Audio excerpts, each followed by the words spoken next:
A Universitária FM apresenta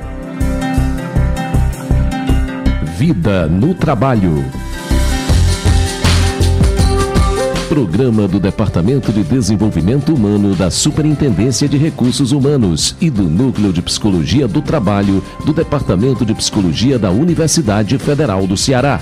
Realização Setor de Jornalismo da Universitária FM.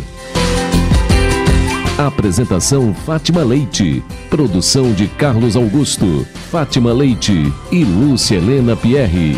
Operação de áudio Antônio Carlos Lima. Boa tarde.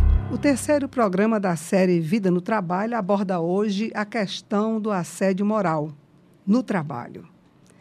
São situações geralmente humilhantes que envolvem a relação de poder entre o chefe e o subordinado no ambiente de trabalho. Para discutir esse tema, convidamos a psicóloga e professora dos cursos de psicologia da Unifor e da UES, professora Regina Maciel, e a advogada e doutoranda em psicologia pela Unifor e professora docente do campus Cariri, da UFC no Cariri, Virgínia Coelho. Lembramos que os ouvintes que desejarem participar do nosso programa, fazendo perguntas, comentários ou tirando dúvidas, devem ligar para o 3366-7474. Pode também usar o Twitter, @Vida no Trabalho. Pode ouvir o nosso programa também pelo site da Universitária, www.radiouniversitaria.com.br. Boa tarde às nossas convidadas. Boa tarde. Professora Regina. Boa tarde. Professora Virgínia. Nós abrimos o programa, né, apresentando um conceito leigo do assédio moral. Mas, na ótica de especialistas, o que vem a ser o assédio moral especificamente? Começamos pela professora Virgínia. O assédio moral no trabalho consiste na submissão do trabalhador a situações humilhantes e constrangedoras, de forma repetida, intencional, e que acaba por degradar o ambiente de trabalho, acaba, portanto, prejudicando as condições de trabalho das organizações. De uma maneira mais técnica, Regina, quando a gente tenta medir o assédio moral, a literatura traz uma série de pontos relacionados com essa medição, né, para a gente saber qual é a prevalência de assédio moral. Por exemplo, existe uma definição técnica que diz assim, que o assédio moral é atos ou comportamentos negativos que ocorrem no trabalho entre, em geral, pessoas que têm diferenças de poder. Então, tem que haver uma diferença de poder, de tal maneira que a vítima não possa se defender por causa dessa diferença de poder. Então, a gente imagina que é um chefe e um subordinado, mas em alguns casos pode ser o inverso, desde que a pessoa que tenha mais poder esteja, de alguma maneira, colocando a outra em situação de constrangimento. Mais poder no ambiente de trabalho, né? No poder no ambiente de trabalho. A senhora falou que nem sempre poderia ser a norma do superior com o subordinado. Pode ser vice-versa? Por isso que eu perguntei. Pode ser vice-versa.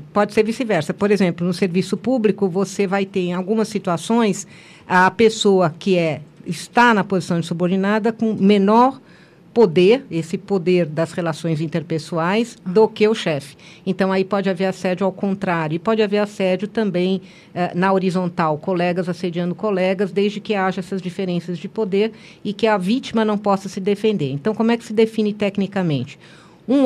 Pelo menos um ato negativo nos últimos 6 meses com frequência semanal ou diária. Então, a pessoa que sofre esse tipo de ato negativo, que é a vítima do ato negativo, com esta frequência, durante este período, tecnicamente estaria, então, sobre um processo de assédio moral. Agora, o assédio moral, ele pode ser considerado uma doença do trabalho, aproveitando que o nosso programa, né, Vida no Trabalho, Saúde do Trabalhador em Debate. Começamos por quem? Pode ser comigo. Professora Regina, voltamos para ela. Então, a questão da doença em si, eu não chamaria o assédio da doença em si.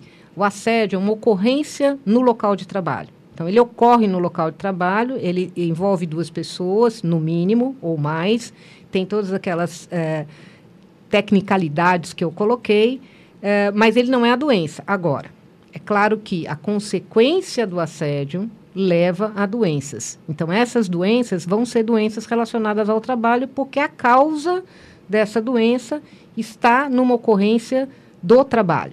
Então, pela definição de acidente de trabalho, de doenças ocupacionais, doenças relacionadas ao trabalho, na nossa legislação, na legislação brasileira, qualquer ocorrência do local de trabalho que acarrete, né, que tenha uma relação direta com o aparecimento de uma doença, é considerada uma doença ou do trabalho, ou ocupacional, ou doença relacionada ao trabalho. Então, os transtornos decorrentes do assédio vão ser doenças do trabalho. Mas o assédio em si não é a doença, ele é uma ocorrência. Mas ele causa, não é, né? Ele causa, não é a doença em si. É a causa das prováveis doenças relacionadas ao trabalho. Professora Virginia, alguma colocação nesse sentido? Não, a saúde do trabalhador acaba sendo prejudicada de uma tal maneira que realmente a gente vem perceber a ocorrência do assédio moral quando ele está realmente doente. Por isso que as pessoas costumam, de forma errônea, colocar que o assédio moral é uma doença. Porque às vezes a gente percebe realmente a ocorrência pelas consequências, por isso essa confusão. Mas o assédio moral propriamente dito não pode ser considerado uma doença. Agora, como se dá esse processo de assédio moral?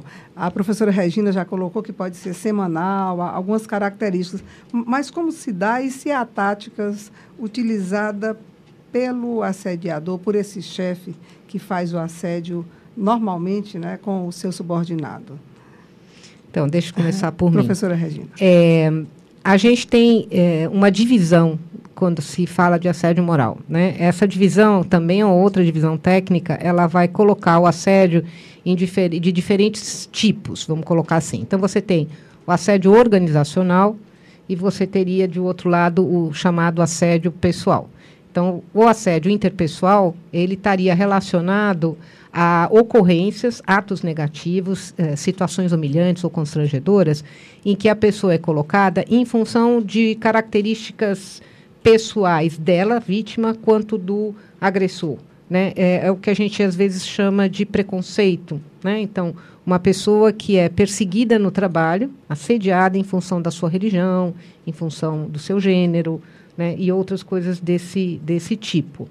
Existe um outro tipo de assédio que está mais, que na verdade seria a maioria dos casos, que a gente vai chamar de assédio organizacional. Esse assédio organizacional, ele tem relação direta com estratégias, às vezes conscientes, que a empresa toma e que seus funcionários, então, repassam, né? Funcionários gerentes, diretores, coordenadores, repassam para os subordinados, que têm o objetivo de aumentar a produtividade, por exemplo, né? Ou, às vezes, tem o objetivo de colocar aquela pessoa numa situação tal que ela peça demissão.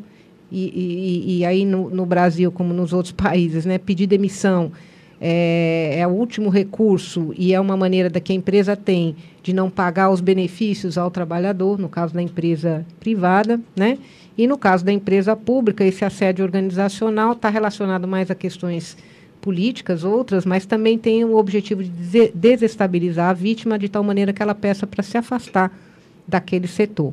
Agora, a definição de assédio organizacional, vou passar para a professora Virginia, que ela fez a tese dela, na verdade, sobre assédio organizacional. Professora. Inicialmente, as pessoas tinham percebido que existia aquele assédio moral que era direcionado a uma determinada pessoa. Em outros momentos, observou-se que era algo mais abrangente e que não se sabia de onde estava saindo essa agressão e, principalmente, a quem diretamente, ou seja, não havia uma pessoalidade para quem estava sendo direcionada essa violência psicológica. Percebeu-se, portanto, que em alguns contextos é possível que a própria cultura da organização dê margens à existência do assédio moral de uma forma bem difusa, onde não se sabe que fulano está assediando cicrano, mas que as pessoas, de um modo geral, estão sendo assediadas porque estão sendo cobradas por metas, estão sendo cobradas para que tenha uma performance muito bonita, muito certa, e que percebe-se aí uma desvalorização, não há um respeito digno ao trabalhador, mas que, acima de tudo, é caracterizado, portanto, o assédio organizacional por um tratamento humano difuso, misturado na organização. Não se sabe quem é o assediado, mas todos estão tendo um tratamento desrespeitoso simultaneamente. Seria um assédio direcionado ao grupo, não Isso. seria individual nesse caso? Isso. E dá para estimar, assim, qual o percentual de trabalhadores que hoje, ou no mundo, ou no Brasil em especial, sofrem assédio moral? Então, já que nós estamos num programa da Rádio Universitária, né, vamos falar tecnicamente. Tecnicamente, nós temos vários números, né? Porque é claro que a frequência de ocorrência ou a prevalência do assédio moral vai depender do tipo de medida que se faz. Então, eu vou falar alguns números aqui. Vou começar pela Europa, né? Então, tem um grupo norueguês, que é o grupo de Bergen, que eles fazem várias pesquisas sobre assédio moral em vários países europeus, e o método que eles utilizam, que é um questionário chamado NAC, questionário de atos negativos, tem sido utilizado em vários outros locais, inclusive Japão, Austrália.